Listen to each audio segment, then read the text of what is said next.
बिस्मिल्लाहिर्रहमानिर्रहीम नहमदुहु व नुसल्ली व नुसल्लिमु अला रसूलिहिल करीम। आज बिल आखिर सुप्रीम कोर्ट ने मुबारक सानी केस फ़ैसले का तफसीली फ़ैसला जारी कर दिया है और उसमें कादियानियों से कहा है कि कादियानी सुप्रीम कोर्ट के फ़ैसलों को तस्लीम करें, आईन पाकिस्तान को तस्लीम करें।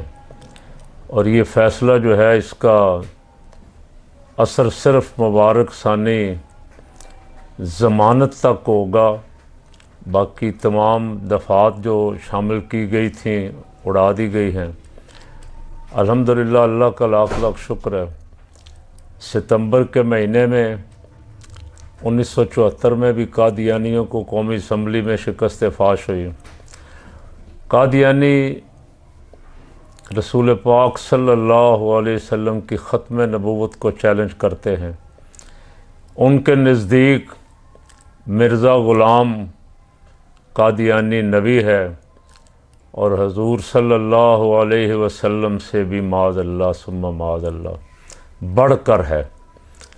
ये सारा कुछ मौजूद है। ये देख के ही अकाबिरीन उम्मत ने कौमी असम्बली में इनको काफिर करार दिया, कादियानी हों या लाहौरी हों।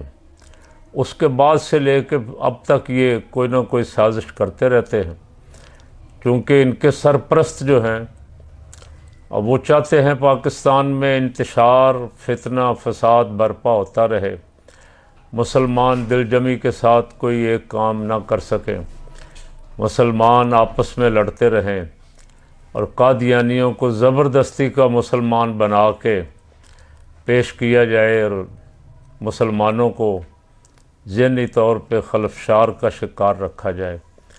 लेकिन अल्लाह का लाख लाख शुक्र है, जब भी ये कादियानी मुसलमानों के मुकाबले में आए हैं ये शिकस्त फाश से दो चार हुए हैं, लोगों के सामने जलील हुए हैं, रुसवा हुए हैं। 50 साल पहले 74 7 सितंबर को कौमी असम्बली में इनको शिकस्त फाश हुई। फिर इन्होंने नवाज़ शरीफ के दौर में चक्कर दे दिला के खुफिया तरीके से हलफनामा ख़त्म नबूवत को तब्दील करने की साजिश की, जिसके बारे में कौमी असम्बली के मेंबरान ने भी कहा कि हमें ख़बर भी नहीं होने दी गई, हमारे सामने ना कोई मुसव्वदा आया है ना कोई ख़बर दी गई, अचानक पेश करके। तो इस तरह के छापे जो ये मारते हैं, साजिश करते हैं, वो अब कौम के तो सामने आ चुकी। आइनी तरामीम के ज़रिए जो कुछ करना चाहते थे, यानी वो आइनी तरामीम का मुसव्वदा भी किसी शख्स को नहीं दिखाया गया। अपोजिशन तो अपोजिशन, हुकूमती अफराद में से भी किसी को नहीं दिखाया गया। हुकूमती मेंबरान मौलाना के पास जब ये गए मिलने के लिए, तो मौलाना ने इनसे कहा कि जो तरामीम आप करवाना चाहते हैं वो मुसव्वदा तो दें। तो जाने वालों ने कहा कि वो मुसव्वदा तो अभी तक हमें भी नहीं मिला। तो कहाँ से आर्डर आता है, कहाँ से किसकी ख्वाहिशात हैं, कौन यहाँ कादियानियों को बार बार मुसलमानों के सरों पे मुसल्लत करना चाहता है, इसका अंदाज़ा आप ख़ुद लगा लें। आप बहुत बाशऊर हो चुके हैं। मौलाना खादिम हुसैन रज़वी रहमतुल्लाह अलैह ने जब ये खुफिया वारदात डाली गई तो उन्होंने फैज़ाबाद में धरना दिया। गोलियां चलने के बावजूद उन्होंने वहाँ से उठने से इनकार कर दिया। कुछ अफराद की कुर्बानियाँ दी, शहादतें दी, लेकिन कहा कि उस वक़्त तक हम उठेंगे नहीं जब तक ये हलफ में ख़त्म नबूवत दोबारा शामिल नहीं किया जाता। वो दोबारा शामिल करना पड़ा, हुकूमत मजबूर हो गई घुटने टेकने पे। और ऐसी बुज़दिल हुकूमतें जो कादियानियों की सहूलतकार हों वो कमज़ोर और बुज़दिल बहुत होती हैं, डरपोक बहुत होती हैं। एक वज़ीर को इस्तीफ़ा देना पड़ा और उनके मुतालबात मानने पड़े। फिर अब आके दोबारा कादी फ़ाइज़ ईसा के ज़रिए हमला किया। मसला सिर्फ इतना था कि उस मुबारक सानी की ज़मानत का मसला था जो रिजेक्ट होती रही और चलते चलते सुप्रीम कोर्ट पहुंच गई। काजी ने फ़ौरन उसे ज़मानत दी, हालांकि वो काबिल ज़मानत केस ही नहीं था।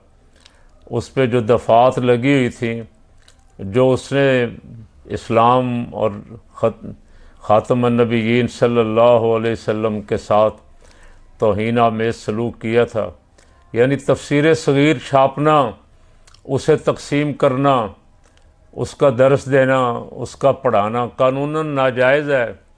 उस तफसीर सग़ीर में सैयद आलम सल्लल्लाहु अलैहि वसल्लम के बारे में जो कुछ कहा गया, लिखा गया, कुरान पाक की आयात की मानवी तहरीफ़ की गई, मिर्ज़े को ख़ातमुन नबिय्यीन साबित करने की कोशिश की गई, कुरान पाक की बहुत सारी आयात का गलत मफ़हूम बयान किया गया, तफसीर बिर राय।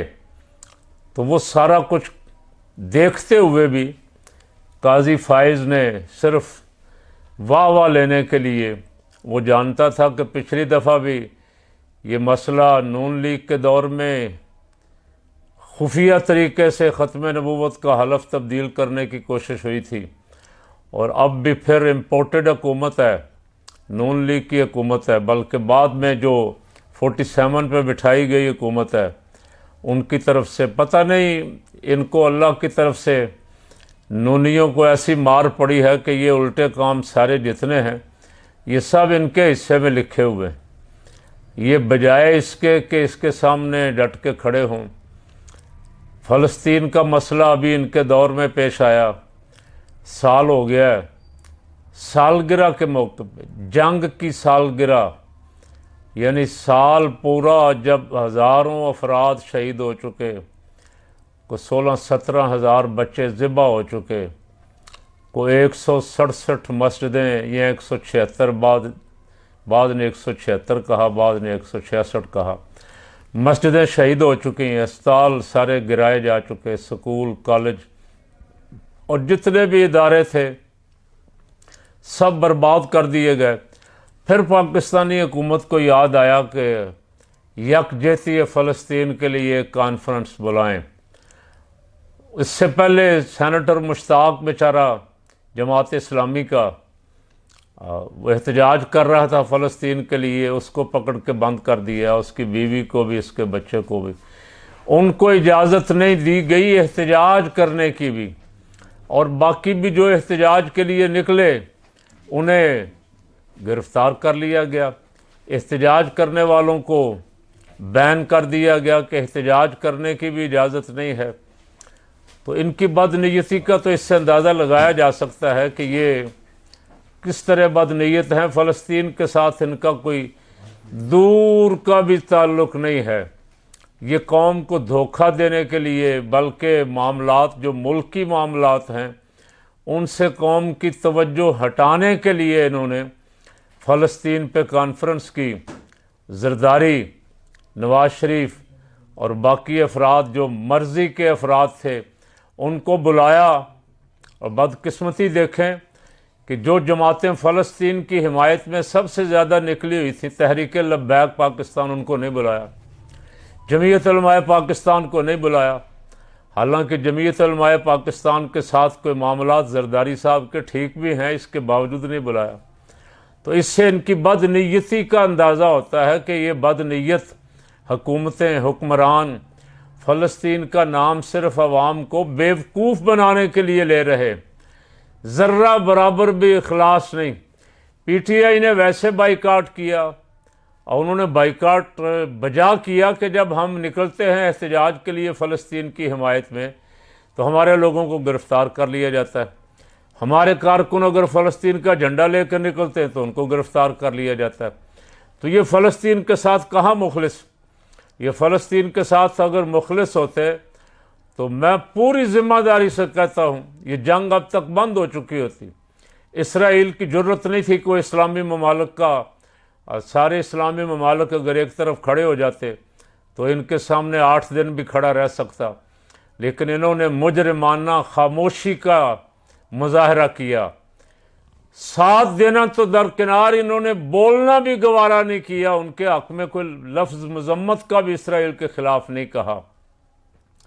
नतीजतन इसराइल को शाह मिली और वो ज़्यादती पे ज़्यादती करता चला जा रहा है।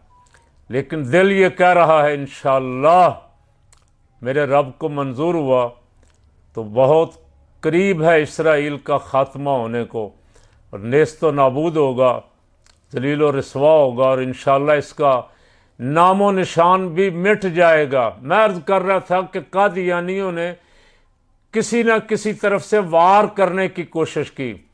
उनका ये आखिरी वार जो है, ये भी अल्लाह का लाख लाख शुक्र है, उलमाए इस्लाम ने मिल के तमाम दीनी जमातों ने इसे नाकाम बना दिया। काजी को अपना फ़ैसला वापस लेना पड़ा और आज उसका तफसीली फ़ैसला भी जारी हो गया। आशिकान ख़त्म नबूवत को मुबारक हो, कारकुनान ख़त्म नबूवत को मुबारक हो। आप ख़त्म नबूवत पे मुत्तहद रहेंगे तो दुनिया की कोई ताकत ख़त्म नबूवत में कोई रखना अंदाज़ी नहीं कर सकेगी, कोई साजिश नहीं कर सकेगी। अगर आपके अंदर फूट पड़ गई, आप जुदा जुदा हो गए, आप आपस में दस्तों गिरेबान हो गए, तो फिर मुखालिफिन को मौका मिलेगा। अल्लाह ख़त्म नबूवत के लिए कोशिशें करने वालों, जिद्दोजहद करने वालों को सलामत रखे और जज़ाए खैर अता फ़रमाए, और हमारी अदालतों को, हमारी असम्बलियों को हमेशा नामूस रिसालत के लिए, ख़त्म नबूवत के लिए पहरा देने की तौफ़ीक़ अता फ़रमाए।